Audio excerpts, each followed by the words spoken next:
Inilah yang diperjuangkan oleh orang-orang terdahulu, para ulama, ahli ibadah, umat Islam terdahulu, sanggup berkorban apapun yang harus dia keluarkan, bahkan nyawa pun membela tauhid, membela la ilaha illallah Muhammadur Rasulullah.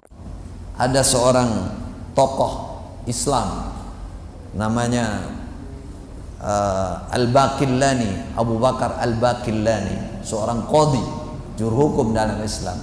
Suatu saat pernah diundang ke kerajaan Nasrani, namanya kerajaan Rum, bahasa Arabnya Romawi. Yang dilakukan oleh Al-Baqillani saat itu, dia mundur, muterkan badannya, dia masuk nyiliti rojo, cara Jawa ya.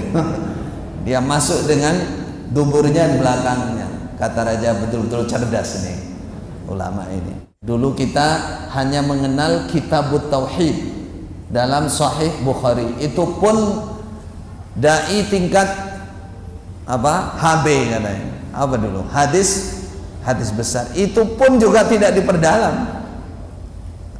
Tidak diperdalam. Dan ini menjadikan motivasi bagi kita semua untuk lebih sungguh-sungguh dalam masalah bertauhid kepada Allah.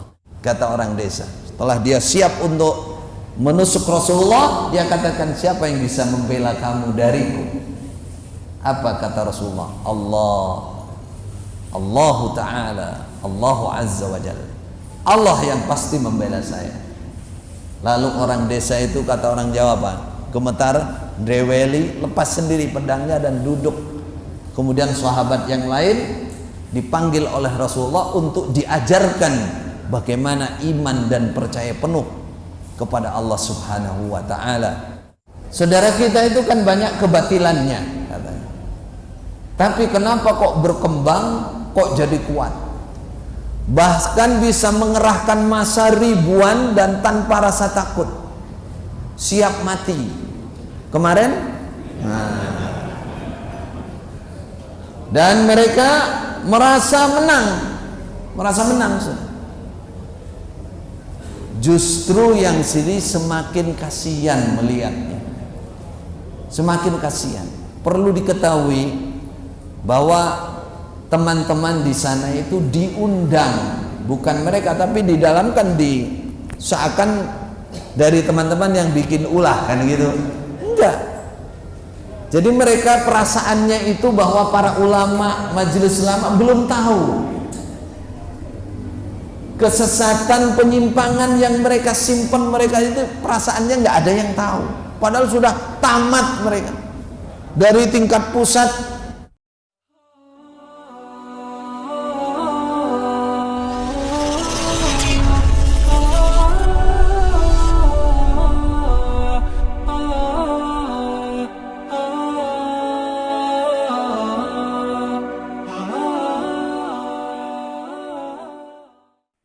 Riwayat kedua disebutkan dari Abi Hurairah, Rasulullah sallallahu alaihi wasallam bersabda, al-iman bid'un wa sab'un au bid'un wa sittuna syu'bah.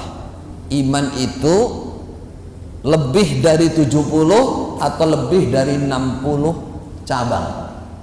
Wa afdaluha qaulu la ilaha illallah, tauhid. Paling utamanya 70 atau 60 itu adalah pernyataan la ilaha illallah.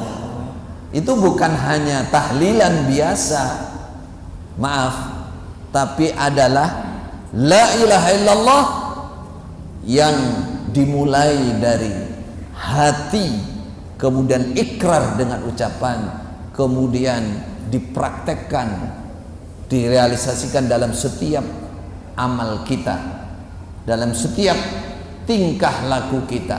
Tu la ilaha illallah, tidak ada ilah, tidak ada sesembahan yang berhak disembah, yang benar untuk disembah kecuali Allah. Inna salati wa nusuki wa mahyaya wa mamati lillahi rabbil alamin. Paling utamanya yang harus dijaga di dalam keimanan, yang harus diperhatikan adalah pernyataan kita la ilaha illallah yaitu bertauhid kepada Allah. Jadi la ilaha illallah ini adalah sebuah pernyataan disebut kalimatul ikhlas, kalimatul tauhid, yang ada di hati keimanan penuh yang berhak disembah itu hanya Allah. Dalam setiap amalan dijaga tauhid itu. Itulah la ilaha illallah. Seseorang yang menyatakan la ilaha illallah, namun dalam kesehariannya, mohon maaf, masih melakukan kesyirikan, syirik akbar, atau banyak riya, pamer, ini belum sesuai antara pernyataannya dan prakteknya. Karena la ilaha illallah itu menggambarkan bertauhid dalam segala bentuk ibadah kepada Allah. Ini disebutkan wa adnaha imatatul adha 'anit tariq wal haya syu'batun minal iman. Paling rendahnya 70 atau 60 itu adalah membuang kotoran yang mengganggu dari jalan, dan rasa malu itu, perasaan malu itu adalah bagian dari iman. Jadi iman, konsekuensi iman itu atau penampakan, ya, penampakan mazahir dari iman itu ada dalam segala celah kehidupan kita. Termasuk di sini masalah berbuat baik, ihsan, itu adalah langkah atau bukti dari iman seseorang, membuang hal yang bisa mengganggu orang lain, menyelamatkan orang lain dari kecelakaan, dan itu adalah bukti dari iman. Begitu juga akhlak, budi pekerti, itu juga pembuktian iman. Yang paling dijaga adalah tauhid. Inilah yang diperjuangkan oleh orang-orang terdahulu, para ulama, ahli ibadah, umat Islam terdahulu, sanggup berkorban apapun yang harus dia keluarkan, bahkan nyawa pun membela tauhid, membela la ilaha illallah Muhammadur Rasulullah. Ada seorang tokoh Islam namanya Al-Baqillani, Abu Bakar Al-Baqillani, seorang qadhi, juru hukum dalam Islam. Suatu saat pernah diundang ke kerajaan Nasrani, namanya kerajaan Rum, bahasa Arabnya Romawi, kerajaan yang besar. Banyak hal yang mereka, karena Al-Baqillani ini sangat dikenal di kalangan umat Islam dan menjadikan sebuah tanda kebesaran, ketinggian keilmuan Islam ada pada Al-Baqillani, sehingga orang Nasrani pun, Romawi pun ingin mengundang dia datang. Salah satunya pada saat dia datang, diharuskan menghadap raja itu dengan seperti kebiasaannya orang lain yang menghadap raja. Kalau masuk harus melepas alas kaki, kemudian harus rukuk menunduk kepada raja.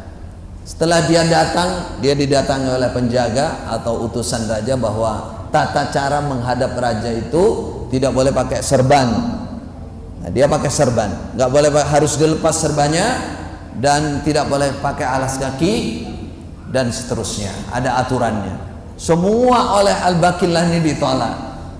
Saya tetap masuk seperti biasa, sebagaimana adat dalam Islam, dalam agama saya.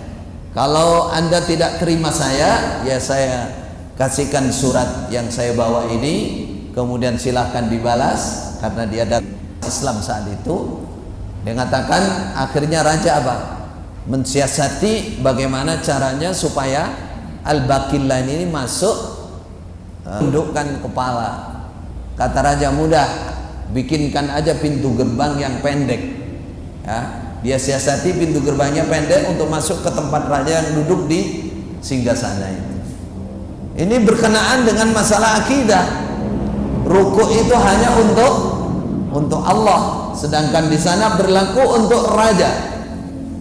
Untuk raja, pada saat dia mendatangi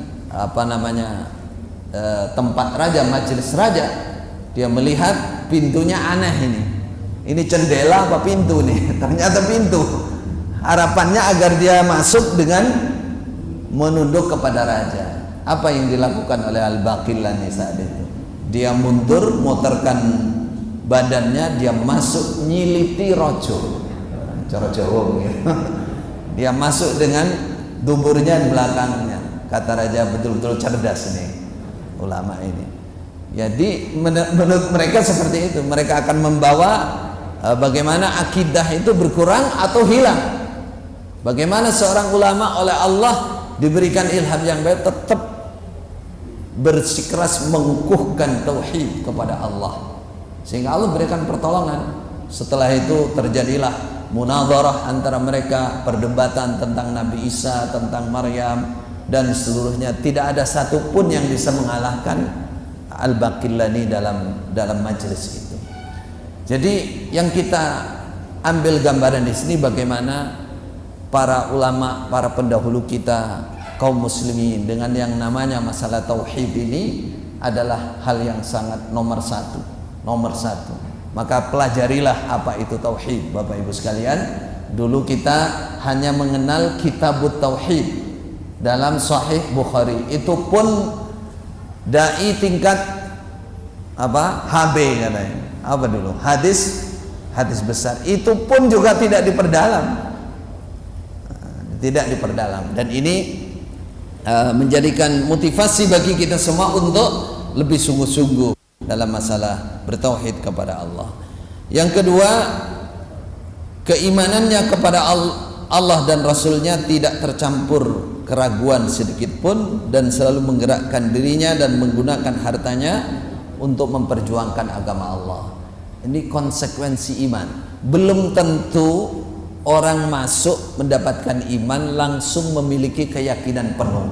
Maka di sini termasuk tuntutan orang yang sudah beriman harus menjaga imannya, jangan tercampur keraguan sedikit pun. Lah ini juga maratib, ini juga ada tingkatan-tingkatan setiap orang. Dan ini perlu kesungguhan, perlu ikhtiar. Contoh iman kepada Allah, berarti kita harus meyakini penuh semua apa saja yang dari Allah. Firman-Nya Allah, qaulukal haq, ucapan engkau ya Allah pasti benar. Ini contoh iman ya, contoh beriman. Orang kalau beriman kepada Allah totalitas, maka segala sesuatu yang asalnya tidak masuk akal menjadi nyata. Kalau mau dicontohkan, ini contoh ya, contoh iman yang berbuah kepasrahan karena percaya penuh. Sebagaimana Rasulullah Sallallahu Alaihi Wasallam ketika suatu saat beliau pulang dari perjalanan peperangan, ya, istirahat di jalan yang penuh dengan pepohonan yang berduri. Kemudian para sahabat menyebar di mana-mana tempat untuk istirahat, dan Rasulullah ada di bawah pohon sendirian. Setelah beliau nyentelkan pedangnya dan beliau tidur, datanglah orang desa non muslim, orang kafir. Dia ambil pedang, dia ancam Rasulullah. Man yamna'uka minni, kata orang desa. Setelah dia siap untuk menusuk Rasulullah, dia katakan, siapa yang bisa membela kamu dariku? Apa kata Rasulullah? Allahu Ta'ala, Allahu Azza wa Jalla, Allah yang pasti membela saya. Lalu orang desa itu, kata orang Jawa apa? Gemetar, dreweli, lepas sendiri pedangnya dan duduk. Kemudian sahabat yang lain dipanggil oleh Rasulullah untuk diajarkan bagaimana iman dan percaya penuh kepada Allah Subhanahu wa Ta'ala. Ini orang desa tadi, dia akan membunuh saya, kata Rasulullah, dan dia sudah pegang pedang. Dia menanyakan, siapa yang bisa membela kamu, mencegah saya darimu? Saya jawab, Allah. Sekarang dia duduk gini, lemes ini. Ini Bapak Ibu sekalian yang kita kehilangan pada saat ini, atau melemah. Firman Allah, janji Allah itu benar, tidak pernah salah. Kenapa kita tidak yakin? Jawabannya karena iman kita, keyakinan kita, iman kita itu lemah. Iman kita itu lemah. Lah disinilah menjadi konsekuensi iman itu bagaimana kita membina, bagaimana kita menjaga, menyempurnakan iman, tidak ada keraguan sedikit pun. Beriman kepada Allah, beriman juga kepada apa segala sesuatu yang dijanjikan oleh Allah, yang dijanjikan oleh keyakinan. Itu adalah keimanan yang sempurna. Ini saya tadi kisah Rasulullah itu menunjukkan iman yang sempurna. Jadi tidak ada keraguan sama sekali dengan janji Allah. Misalkan sekarang kita sedang berjuang memperjuangkan dakwah yang benar, kita hijrah dengan ikhlas karena Allah, jangan pernah ragu dengan apa yang difirmankan oleh Allah, karena keraguan itu justru melemahkan kita dan melemahkan pertolongan Allah juga. Kadang kita terganggu begini, bagaimana ya saudara-saudara kita, misalkan ini dan ini terjadi ya di perasaan kita masing-masing, dan ini ditanyakan, saudara kita itu kan banyak kebatilannya katanya, tapi kenapa kok berkembang, kok jadi kuat, bahkan bisa mengerahkan massa ribuan dan tanpa rasa takut, siap mati kemarin. Dan mereka merasa menang. Justru yang sini semakin kasihan melihatnya, semakin kasihan. Perlu diketahui bahwa teman-teman di sana itu diundang, bukan mereka, tapi di dalam kan seakan dari teman-teman yang bikin ulah kan gitu. Enggak. Jadi mereka perasaannya itu bahwa para ulama, majelis ulama belum tahu kesesatan, penyimpangan yang mereka simpan, mereka itu perasaannya nggak ada yang tahu. Padahal sudah tamat mereka dari tingkat pusat